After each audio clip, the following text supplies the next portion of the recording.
Okay, we have already covered our running backs that we had to move up our dynasty rankings. Now let's dive in to the wide receiver position. Obviously, we have training camp, and also I've gotten in over like 300 just real money best ball drafts this year. So we've learned a couple things. I have learned that a couple of our rankings were wrong, and I'm happy to adjust those. But before we dive into it, if you play Dynasty Fantasy Football, make sure you subscribe to the channel, join the flock. And if you want to see more Dynasty videos, best thing you can do is go down there, drop a like, leave a comment, letting me know a wide receiver that you think I need to move up my rankings, or personally, you are moving up your own. But let's go ahead. Let's dive into our first option, and let's talk about Rashad Bateman. Now, before I say anything, let me address the fact that Rashad Bateman right now in 2022 redraft formats, I don't want to say the hype's out of control, but I haven't really been drafting Rashad Bateman in redraft. Okay, Rashad Bateman right now on Underdog Fantasy is currently going at pick 53, one pick before J.K. Dobbins, 2 picks after Lamar Jackson, 3 picks after David Montgomery, 4 picks after George Kittle. That's ridiculous. I could never draft him in redraft there as a low-end wide receiver too. But in Dynasty Fantasy Football, I think the price point is okay. I recently moved Rashad Bateman up to the wide receiver 25 in our Dynasty rankings. Now, I know that sounds low, but wide receivers that we have directly in front of Rashad Bateman are Mike Evans, Hollywood Brown, Chris Olave. I know not many people are going to like Chris Olave there, as well as Terry McLaurin. Now, please let me know if you think that we should have him before a couple of these other guys. We'll get to Mike Evans a little bit later on. But I'm looking at Rashad Bateman and saying, well, yes, he definitely has things working in his favor. You have Hollywood Brown departing, going over to Arizona, and that's opening up a 25% team target share that maybe slides in the direction of Rashad Bateman. But Rashad Bateman this past year was a train wreck. Rashad Bateman as a rookie was very, very bad. I mean, this is someone that had 1.3 yards per route run. That's horrible. Compared to a wide receiver that we are going to talk about later on in this video, someone like Kadarius Toney. Kadarius Toney was at 2.2 yards per route run his rookie season. Rashad Bateman was very bad, but it may not matter because Rashad Bateman did deal with that groin injury to start last year. We can make the argument that, hell, maybe that just messed up almost everything. He dealt with probably the worst quarterback play outside of Mike Lynn and Jake Fromm that the NFL had last year in Tyler Huntley. And if we just take a step back, I know we really want to hyper focus in on what just happened. We really want to look at that 2021 season. But if we say we can throw it out the window because he had some of the worst quarterback play in the NFL, combined with the fact that he was injured, and we go back to his Dynasty rookie prospect profile, this is someone that was a fantastic prospect coming out of Minnesota. Now, yes, I understand that maybe I came out and said he was a little bit overvalued as a rookie at some points because people were saying that you should have valued him over Devontae Smith, very similar to the George Pickens hype. I didn't like George Pickens at one point this offseason, but that's because people were saying crazy things like George Pickens should go before Chris Olave. But if we just stay completely objective about this, you had Rashad Bateman as a wide receiver that goes over 40% with his dominator rating at Minnesota. This is a wide receiver that accounted for over 40% of his receiving yards per game in college. On top of it, he has prototypical size. He's a 6-foot guy, weighs 190 pounds. Add on the fact that the man broke out as a true freshman. Combine that with the fact that he was a first-round NFL draft pick. Rashad Bateman checks almost every single box you would look for. Rashad Bateman was an elite level prospect coming out of college. Now, going into this season, the issue with Bateman from a redraft perspective and why I'm not paying the price for this year in redraft as a top 24 wide receiver is because this team won't throw the ball. You will have the Baltimore Ravens easily as the most run-heavy team in the NFL in game-neutral environments this upcoming season. We've seen Lamar Jackson have seasons with less than 400 pass attempts. It's a complete outlier. I also am of the opinion that Mark Andrews is going to continue to dominate as the top receiving option in this offense. But from a dynasty perspective, I have to be fair because we're looking at an elite level talent. Obviously in Dynasty, we are going to prefer the talent over the situation, but the situation's not even that bad because now with the departure of Hollywood Brown, the target competition that Rashad Bateman has is minimal to say the least. You have Devin Duvernay, Tylan Wallace going to be battling it out for the wide receiver 2 spot. Now, y'all know I'm rooting for my guy, Devin Duvernay, but it's never like Duvernay is going to be able to be a wide receiver that ever gets to 20% team, 18%, 19, 17% team target share. There will be a ton of targets available in Baltimore. There's almost no competition whatsoever. He was an elite level prospect coming into the NFL draft. His rookie season is going to provide you a discount opportunity based on the horrendous quarterback play, as well as the horrendous efficiency in his own right, given the groin injury. So Rashad Bateman's one of these examples, like the wide receiver we're about to move on to, that maybe is a little bit overvalued in redraft, but from a dynasty perspective, I'm fine buying in on him because if somehow he does manage to be a top 24 wide receiver this upcoming season, you know that he has the possibility of increasing his dynasty value so damn much. If you look at his age, his prospect profile, and this upcoming season's production, I think Bateman's someone that could be more expensive next offseason than he is now. So I had to go ahead. I had to move him up. I still have him right outside our top 24 wide receivers at wide receiver 25, but I can easily make an argument on why Bateman is exciting in Dynasty. And now let's move over to our next wide receiver. Very similar. Someone that I'm never going to draft and redraft. Hell no. Gabriel Davis right now on Underdog is being drafted as the wide receiver 23. Gabriel Davis is being drafted before DK Metcalf, before George Kittle, before David Montgomery, and before Lamar Jackson.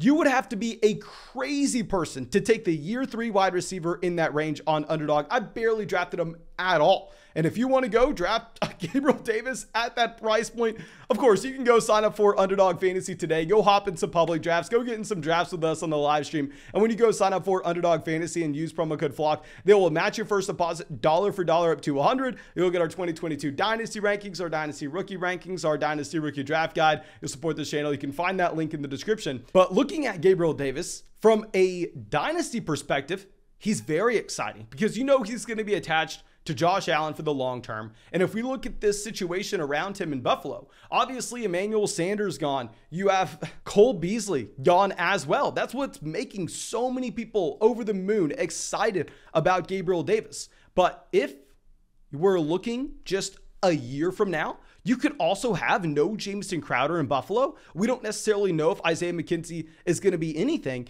So Gabriel Davis is a safe bet, not only to be the wide receiver 2 in Buffalo this season, but he's a safe bet for the following year as well. And with Gabriel Davis, his Dynasty price point is actually very obtainable. This is someone going into year 3 that has that job this year, that has that job next year, that's cheaper in Dynasty than he is in redraft. If we head over and look at my Dynasty rankings with Gabriel Davis, I have him as the wide receiver 31 in Dynasty, so a mid wide receiver 3. And at that price point, based on the playoff performance that we've had, based off the fact that Gabriel Davis has been a hyper efficient player overall. Gabriel Davis had 1.8 yards per route run this past year. Gabriel Davis has averaged a touchdown rate over 10% through the first 2 years of his NFL career. There are positive signs on this Gabriel Davis profile with this elite level efficiency. So there is that upside case for Gabriel Davis. Now, should we be paying for Davis at his ceiling or paying a little bit below, understanding that we can easily miss? I'm going to be paying below. That's why I have him ranked here in Dynasty as the wide receiver 31. And if you look at Keep Trade Cut has him about 4 or 5 spots lower than this. And if we are going to just say Gabriel Davis somehow, some way proves the truthers to be correct, if somehow he is the wide receiver 23 on a points per game basis this upcoming season, like drafters are on Underdog are telling us, where there have been millions of dollars of fantasy drafts this month, where he's going before DK Metcalf. If Gabriel Davis outscores Metcalf this year, if he outscores Cooks, if he outscores Bateman, if he outscores Darnell Mooney, Gabriel Davis is a player that you could easily see his Dynasty value rising to where all of a sudden he's the top 24 wide receiver in Dynasty almost easily. And if that's going to be the expectation, I'm fine buying in now, seeing a runway. We don't even need to talk about the playoff game where the man had 201 receiving yards, where the man had 4 receiving touchdowns, where the man put up quite possibly the best wide receiver playoff performance of all time. And if we had that runway to continue to increase in dynasty value, very similar to Rashad Bateman, these are players that there is a discrepancy between their upcoming season's projections in redraft formats and where their current dynasty value lies. I believe if they just hit their expectation or come close to it in a redraft format, their dynasty value should continue to rise. So I want to be almost a little bit early with that in dynasty. Gabriel Davis is a wide receiver that I was too low on, whether you're looking at redraft or dynasty just a few months from now. I'm going to fix it. We had him previously around our wide receiver 36 in our dynasty rankings. That was right in line with what Keep Trade Cut had. I feel like we have to be ahead of market if Keep Trade Cut is going to have Gabriel Davis as a low-end wide receiver 3, high-end wide receiver 4. Now let's go over to a wide receiver that has had a massive rise among everyone's rankings, as he should. This shouldn't be a surprise to anybody here. Mike Evans. Now with Mike Evans, the issue in raising him with your dynasty rankings is obviously this is not a player that you are trading for 2023. You're not trading for Mike Evans to assume that his value is going to continue to rise. You trade for Mike Evans today, right out to production this upcoming season. That's it. That's all you're going to get. That is great. And I will admit there are some warning signs on this Mike Evans profile. This is a wide receiver drafted in 2014. We have to imagine that Mike Evans slows down at some point. Let me pull this up just because I am interested to see the counting stats on Mike Evans, see what he has managed to do so far his NFL career. One of my favorite wide receivers of all time. Y'all know I fell in love with Dynasty back in that 2014 offseason when you had Mike Evans, Sammy Watkins, Odell Beckham Jr. all coming into the NFL. And since then, Mike Evans has played in 122 NFL games. Mike Evans has had over 1,000 targets. Mike Evans is closing in on 10,000 receiving yards. Mike Evans has been around for quite a while. You would assume that a slowdown does happen at some point, that he can't continue this level of dominance forever. And with Evans, we've almost seen that efficiency slow down, keep that consistent trend where he had a 2.4 yards per route run mark back in 2019. That fell to 1.9 in 2020. That fell to 1.8 in 2021, despite the quarterback upgrade that he had with Tom Brady, despite the historic offense that he was a part of. Now, what I will say is you had Antonio Brown there for some time in 2020 as well as 2021. You had Rob Gronkowski, obviously a significant upgrade compared to what you had in 2019 with the combination of O.J. Howard as well as Cameron Brate. So there are signs that point to the fact that maybe the target share falling from 23% down to 16%, the yards per route run falling from 2.4 to 1.8. Maybe that isn't just because the fall off that we've seen in Mike Evans' actual talent / play over the past few years as he ages. Maybe it's just due to the situation. And now this situation has cleared itself out. Obviously, we knew coming into the year, we knew at the beginning of the offseason that Mike Evans was going to be playing in an offense with no Antonio Brown.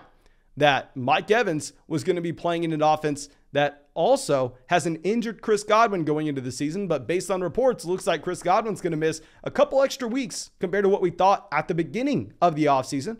Now, throw on the fact that Rob Gronkowski retires. This is massive, in my opinion, for Mike Evans.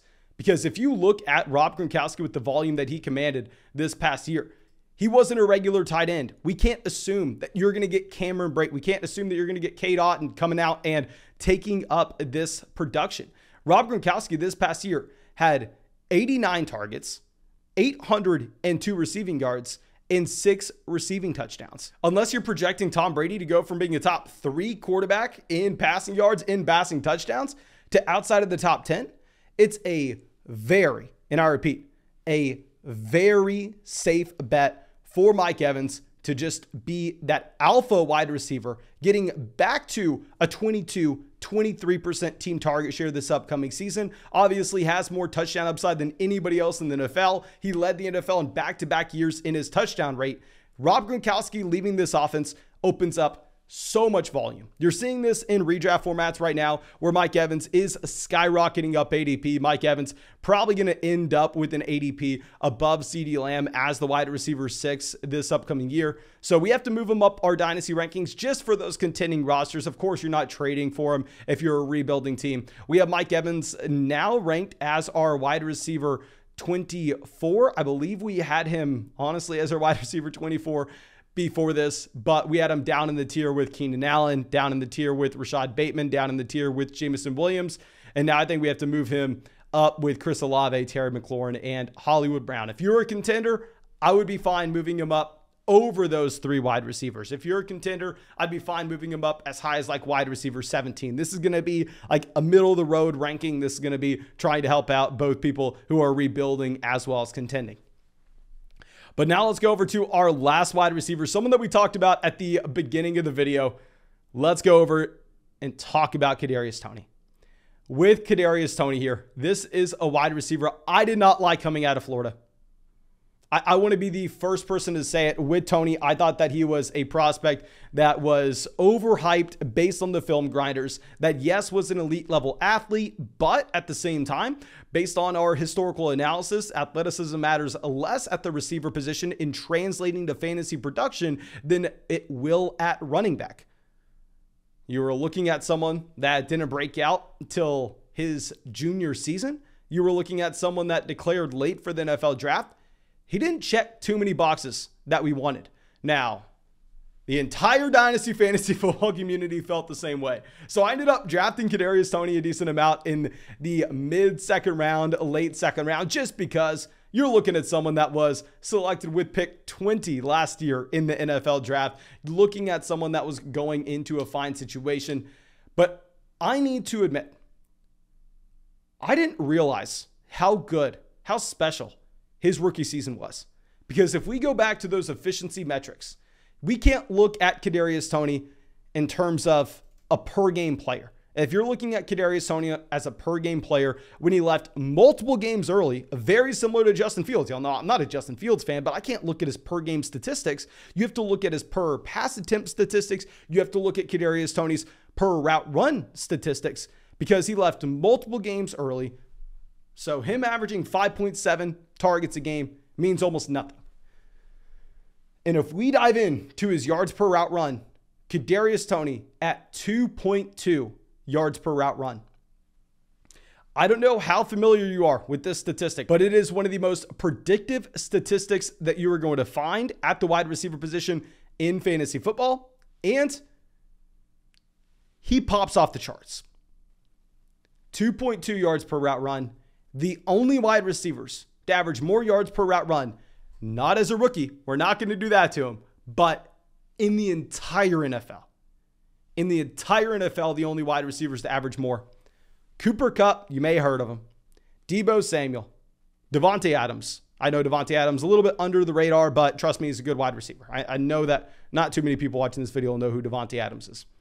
Antonio Brown. Justin Jefferson. A.J. Brown.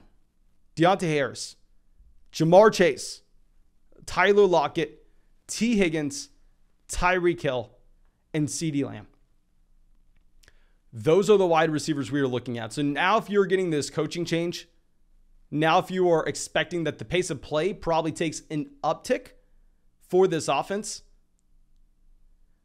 and Daniel Jones could potentially push out some more efficiency, it does come down to, can Kadarius Toney stay healthy? This is a wide receiver that's always dealt with injuries. It's going to be something that you have to continue to monitor going forward. But Toney has risen in my dynasty rankings quite a bit. We've moved Kadarius Toney up over Michael Thomas. It does pain me to say it. We moved him up over Amari Cooper as well. Amari Cooper, one of my other all-time favorite wide receivers. We've moved him ahead of DeAndre Hopkins. We moved him ahead of Claypool, ahead of Allen Robinson, ahead of George Pickens, ahead of Brandon Cooks. We now have him right behind Jahan Dotson and Courtland Sutton. One of the most polarizing players in fantasy football. I would love to know your opinion down in the comment section below. But that's all I got for y'all. I really hope you enjoyed this video. I really hope you got something from it. Please make sure you subscribe to the channel if you play Dynasty Fantasy Football. And if you want to see more Dynasty content, make sure you go down there and drop that like. But thank you again. I truly do appreciate you. I really hope you have a great day. And I hope we get to see you with the video tomorrow.